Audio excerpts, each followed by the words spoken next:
izčrpno obrazložitev. Ja, jutri je največji slovenski praznik, zato se spomnimo Hladnikovih besed, ko je dejal, da bo zavriskal, ko bo lahko brez potnega lista potoval v Gorico. Ta želja, čeprav ne povsem, se je uresničila po vstopu Slovenije v Evropsko unijo. Verjamemo lahko, da je bila tudi samostojna Slovenija njegova želja. Pomembno delo je pravil za naše begunce in postal njihova prava legenda. Zgodilo pa se je tudi njemu kot mnogim dobrim ljudem.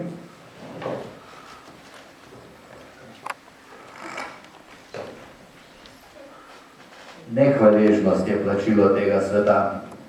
To sem seveda moral tudi jaz doživeti. Da se je le redko kdo od tistih mladoletnih, katerim sem se podpisoval za varuha, prišel zahvaliti, to se mi ne zdi čudno. Njim se je zdelo, da je bil moj podpis samo formalnost. Niso povedali za vsa pota, katera se moral zanje storiti. Za bolne, kateri niso mogli dobiti dovoljenja, da zapustijo ladjo, je bilo pač treba tekati okrog oblasti. Mislim, da nobene poti nisem opustil. Pa vendar sem pozneje slišal očitek, da nisem imel za njihovo stisko nobenega čuta. Bolj živo pa me je zadelo to, kar sem doživel od nekaterih rojakov, ki so v slovenski vasi tako poceni prišli do zemlje, pa so mi potem potikali, da sem na njihov račun obogatel. Računali so s povečevalnim steklom, vse račune od mene terjali in dognali, koliko jih je zemlja več stala, kot bi po njihovem računu moralo znesti. V svoj račun seveda niso vključili nobenega pota, ki sem ga moral plačati zanje. Prav tako ne nagrad, ki sem jih moral dajati tistim, kateri so imeli kaj posla z nakupom in razdelitvijo zemlje. Ni jim šlo v glavo, zakaj je zemlja po 12 ali celo 15 pesov kvadratni meter, če sem jo pa jaz plačal po 8 pesov. Da je šlo 27% vse zemlje za ceste, da je bilo treba dati 4% za fiskalno rezervo, da je bilo treba plačati tudi zemljo za bodoči dom in igrišče, kar je tudi zneslo 8% celotne površine, da je bilo tudi kos 1400 kvadratov razlaščen za avenido General Paz, vse to, kar ni šlo v njihov račun. Vse to je zneslo 40% površine zemlje, ki jo je bilo tudi treba plačati. Če bi izdelal račun za vse, kar je mene stalo, bi dokazal, da sem žrtvoval več kot 200.000 pesov, kateri so bili vloženi v zemljo, ki je postala skupna last. Pa se mi je potem očitalo, da sem delal umazano kupčijo. Zares me je zabolelo do srca, ko mi je leta 1952 eden od tistih, bilo jih je kakih 8, očital, da zato zavlačujem lastninske listine, da bi iz tega napravil dobiček. Niso pa vedeli, kako strašen boj sem imel, da sem dosegel na občini razdelitev, ker so zahtevali občinski možje, da moram plačati po 1 peso od metra. Kako ogromna vsota. Don Rufino Ponzanetti je slednjič razumel naš položaj in zastavil vso veljavo kot predsednik občinskega sveta, da je bila končno parcelacija odobrena brez dodatnih stroškov.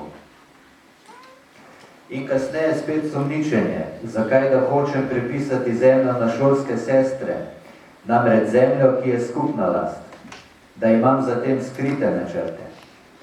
Niso hoteli razumeti, kako je treba zavarovati skupno lastnino, da ne bi kasneje padla v roke tistim, ki je nikdar ne smejo dobiti.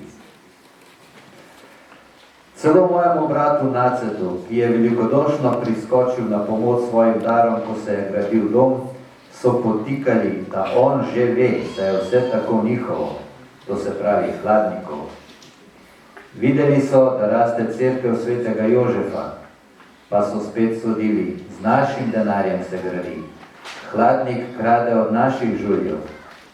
Tako se mi je vse zagrenilo, da niti v slovensko vas nisem hotel iti. Moralo je biti že res nekaj posebnega, naprimer, če me je klical bolnik. Seveda tako niso ne mislili, ne govorili vsi.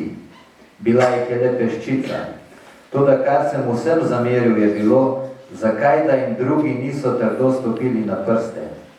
Kako je mogoče, da par kričačev ustvarja javno mnenje? Ko je prišel leta 1957 škof dr. Rožman na svoj drugi obisk, je blagoslovil dom in temeljni kamen za novo cerkev. Da bi spor poravnali, so tudi mene postavili na častno listo in me imenovali za častnega člana slovenske vasi. Jaz sem to počaščenje odklonil. Nisem hotel iti po pergament, ko so me klicali. Povedal sem, da so mati otroka najprej umili, nato pa mu oblekli lepo srajco. Naj še oni tako naredili. Najprej naj me operejo obrekovanja, potem bom pa sprejemal časti. Dokler pa sem v očeh nekaterih izkoriščevalec in tat, pa nočem sprejemati nobenih priznanj. Nikakor nočem s tem v slabo luč postavljati rojakov slovenske vasi, ki tega ne zaslužijo. Dobro vem, kateri so bili, ki so velikodušno vedno bili zraven, kadar sem jih kaj prosil. Najbolj izdatno je prispevala prav slovenska vas za tlakovanje cest okoli cerkve. Najbolj so se odrezali za vsako nabirko, ki sem jo začel za cerkev, dvorano ali šolo. Zato povem, da sem bil na dnu srca vedno globoko hvaležen rojakom, ki so mi vračali dobro z dobrim.